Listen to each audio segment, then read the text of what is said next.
ingat kejadian beberapa hari yang lalu. Ketika datang ke situ ada yang cium tangannya. Mengagungkan orang di luar agama itu haram hukumnya.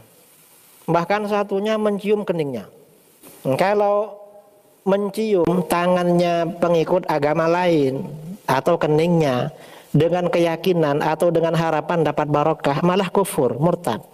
Pak Idrus Romli kaum muslimin ya, dan kami ada beberapa bagian yang setuju dengan Pak Idrus Romli dan juga ada beberapa bagian yang tidak setuju dengan Pak Idrus Romli di dalam menanggapi tentang kunjungan Paus Fransiskus ke Indonesia. Nah, kaum muslimin ya, pimpinan ormas yang dimaksud oleh Pak Idrus Romli ini ya pimpinan ormasnya Pak Idrus Romli, ya, pimpinan ormas NU yang katanya ajarannya 100% sunnah Rasul, yang katanya sudah menjadi agama dan katanya ahlu sunnah wal jamaah. Ya, selain mereka salah semua, selain mereka neraka.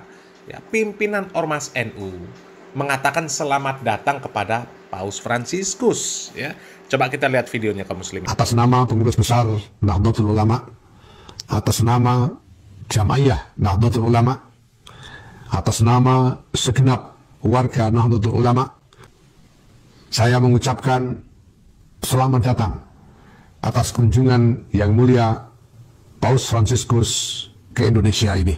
Dan pimpinan Nahdlatul Ulama nyebutnya juga bukan cuman paus, tapi yang mulia, Paus Fransiskus. Makanya pantas kalau sudah datang ke Indonesia kemudian dimuliakan, dicium-cium tangannya, dicium-cium keningnya, ya karena dianggap mulia, ngalap barokah mereka sama Paus Fransiskus. Na'udzubillah min dzalik ya. Dan ini ormas NU Pak Idrus Romli ya. Ormas NU yang katanya ajarannya 100% sunnah Rasul, yang nggak ada bid'ahnya, ya, orang yang selain NU itu salah, selain NU masuk neraka. Jadi yang masuk surga itu adalah NU. Ya, tapi lihat kelakuannya, ya, kata Pak Idrus Romli malah haram yang seperti ini. Coba ya, kalau pimpinannya seperti ini, bagaimana jamaahnya ya? Itu. Jadi sampai sekarang itu nggak ada diklarifikasi. Orang yang ngomong bahwa NU itu 100% sunnah Rasul, ya, NU sudah menjadi agama, nggak NU salah semua, ya, nggak NU pasti neraka, itu nggak ada klarifikasi. Masih berlaku sampai sekarang. Tapi kelakuannya seperti ini. Na'udzubillah min dzalik ya. Coba kita lanjut. Kita simak video dari Pak Idrus Romli. Kalau mencium tangannya pengikut agama lain atau keningnya dengan keyakinan atau dengan harapan dapat barokah, malah kufur, murtad. Tuh kaum muslimin ya, yang disampaikan Pak Idrus Romli, yang dikritik Pak Idrus Romli, itu semuanya kelakuan siapa? Kelakuan orang NU kaum muslimin. Ya, kelakuan orang NU semuanya. Nggak ada satupun orang salafi yang ikut acara tersebut, nggak ada kaum muslimin ya. Karena orang-orang salafi, mereka itu faham akan prinsip wala dan barok. Ya. Mereka faham akan prinsip kepada siapa kita memberikan loyalitas dan kepada siapa kita harus berlepas diri. Ya. Memberikan loyalitas itu ya kepada sesama muslim. Terlepas pemahamannya seperti apa, ya, mereka tetap muslim. Mereka punya hak, ya, hak sesama muslim. Dan kita pun terbebankan kewajiban antara muslim dengan muslim yang lain. Sementara dengan orang kafir dan kekafiran mereka, ya, kita harus berlepas diri. Nggak boleh kita menghargai kekafiran mereka, senang dengan kekafiran mereka, ridho dengan kekafiran mereka, membantu ibadah mereka dalam rangka menyekutukan Allah Subhanahu wa Ta'ala. Nggak boleh. Itu tolong menolong dalam perkara yang dibenci oleh Allah Subhanahu wa Ta'ala. Ya, kita sebagai umat Islam kan kita wajib meyakini hanya Allah Subhanahu wa Ta'ala yang berhak untuk diibadahi. Ya, selain Allah maka mereka batil, ya, bukan sesembahan. Kalau ada orang yang menyembah selain Allah, itu namanya musyrik. Ya, dan pelaku kesyirikan itu dibenci oleh Allah Subhanahu wa Ta'ala. Dosa syirik tidak diampuni oleh Allah Subhanahu wa Ta'ala. Ya, dan kalau berdasarkan, ya, pemaparan dari Pak Idrus Romli, ya, berarti GP Ansor, ya, kemudian imam besar Masjid Istiqlal yang jelas-jelas mencium Paus Fransiskus, ya. Kalau mereka menganggap Paus Fransiskus itu adalah orang yang mulia, yang kemudian mereka menciumnya mengharapkan dapat barokah, maka menurut penjelasan Pak Idrus Romli, mereka itu sudah kufur, murtad dari agama Islam. Na'udzubillah min dalik, na'udzubillah min dalik. Ya, dan memang benar kaum muslimin ya, mereka ini dengan orang kafir bisa semesra itu, sampai cium-cium tangannya, cium-cium keningnya, padahal dengan sesama muslim nggak seperti itu kaum muslimin. Na'udzubillah min dalik ya, na'udzubillah min dalik ya. Artinya kalau memang benar mereka memuliakan Paus Fransiskus, kemudian mencium Paus Fransiskus, salaman dengan Paus Fransiskus dengan mengharapkan mendapatkan barokah, artinya mereka sudah kufur, mereka sudah murtad dari agama Islam. Innalillahi wa inna ilaihi rajiun. Ya, coba kita lanjut videonya. Ada tokoh agama lain berkunjung ke Indonesia. Apa yang dilakukan sebagian orang? Ketika akan datang, ada pimpinan ormas bilang, selamat datang atas kedatangan Paus Fransiskus. Ini hukumnya gimana? Nggak boleh, haram. Lalu setelah mau datang, ada yang bilang, kita ini harus senang. Karena nggak semua negara yang didatangi oleh Pak Paus. Yang ketiga, lalu dia diundang ke masjid. Loh, kok diundang ke masjid? Nggak boleh. Yang boleh itu kalau cuma berkunjung. Kalau ada non-muslim datang ke masjid gak apa-apa. Lalu setelah masuk ke masjid, dia disambut dengan alunan bacaan Quran. Gak boleh lagi.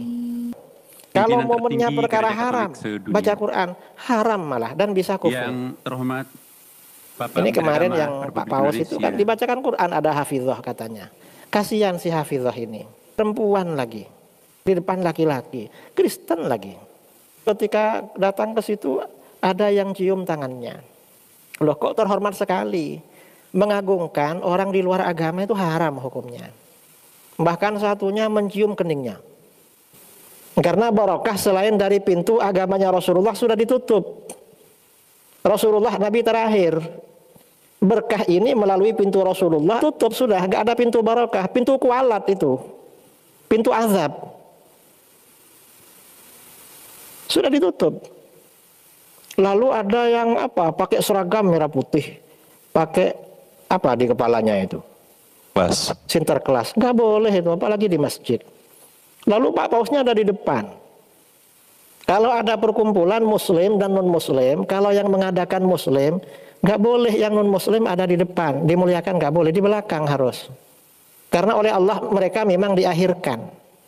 Oleh Allah memang dibelakangkan. Kita gak boleh memajukan mereka. Yang diangkat derajatnya itu orang beriman. Yarfa'illahu alladhina amanu minkum walladhina utul ilma darajat. Orang beriman yang diangkat derajatnya. Yang gak beriman minggir.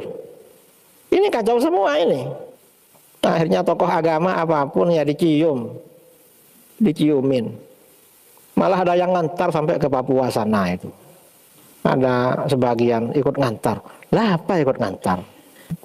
Terlalu caper, terlalu lebay sekarang ini. Entah apa ini. Ya mudah-mudahan kita ini gak dapat balak ya.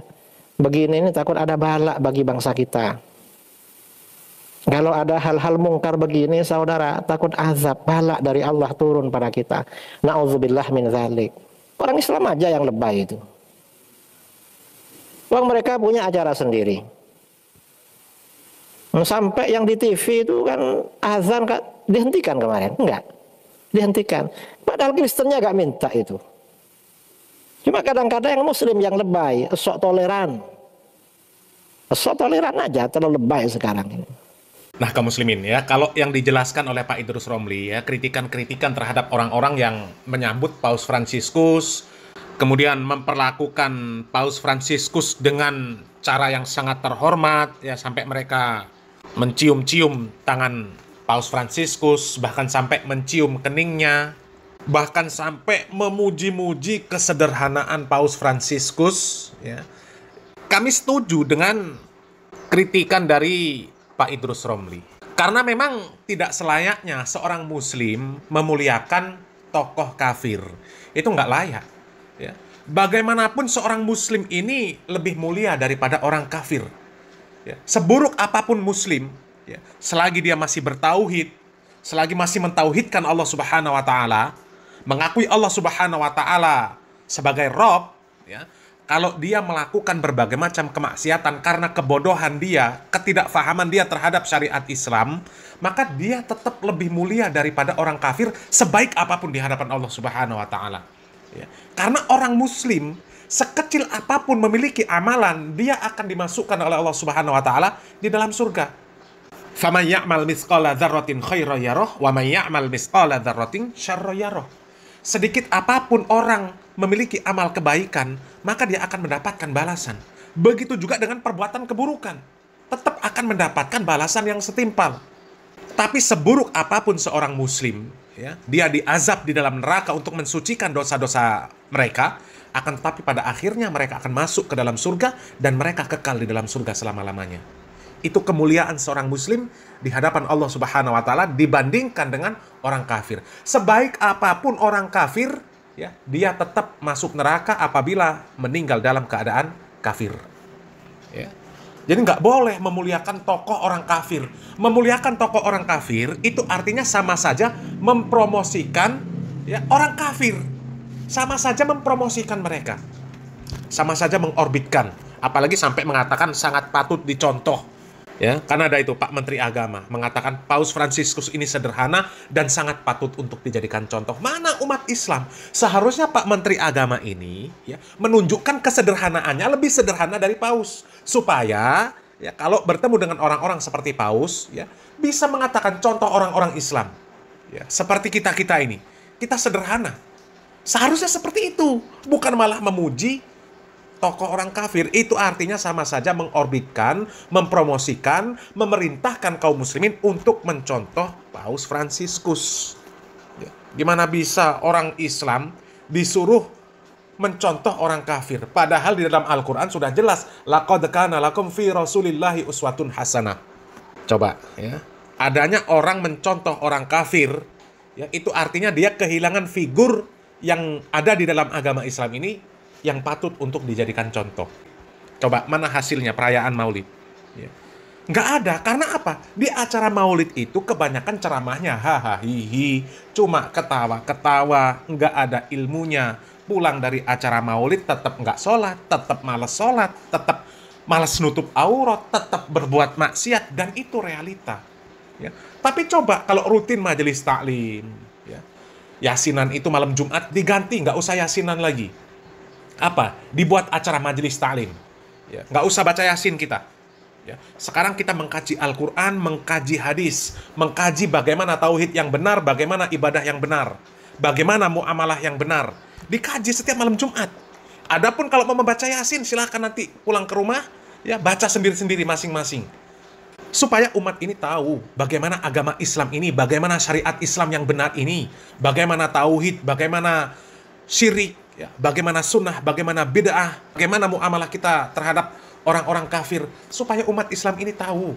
Tapi kalau sekedar perayaan Maulid, ya, kami dulu ya sama pelaku perayaan Maulid juga, ya, tapi kami melihat, kami merasakan nggak ada isinya sama sekali. Yang ada datang, makan, ya, kalaupun dengar ceramahnya yang lucu-lucu, selepas perayaan Maulid, selepas acara Maulid, tetap malas ke masjid, tetap nggak sholat, tetap nggak ngaji, tetap nggak nutup aurat, ya, tetap bermaksiat. Bahkan kadang-kadang ketika acara Maulid sedang berlangsung, sholat pun kadang dilewatkan. Coba. Dan itu realitas seperti itu, ya. Jadi yang benar itu adalah bagaimana kita mempelajari agama Islam yang hak itu bila perlu rutin. Ya, 1 minggu sekali. Kita belajar supaya tahu. Jangan nunggu perayaan Maulid saja. Kalau perayaan Maulid itu benar-benar nggak ada gunanya, ya, benar-benar nggak ada gunanya. Terbukti, ya, pelaku perayaan Maulid ternyata masih mesra dengan orang kafir, nggak paham siapa yang harus dijadikan contoh, ya, nggak paham siapa yang harus dimuliakan dan siapa yang harus diakhirkan, dibelakangkan, dihinakan, direndahkan. Ya, mudah-mudahan bermanfaat. Salam waras, salam akal sehat. Barakallahu fikum. Wassalamualaikum warahmatullahi wabarakatuh. Dakwah semampumu.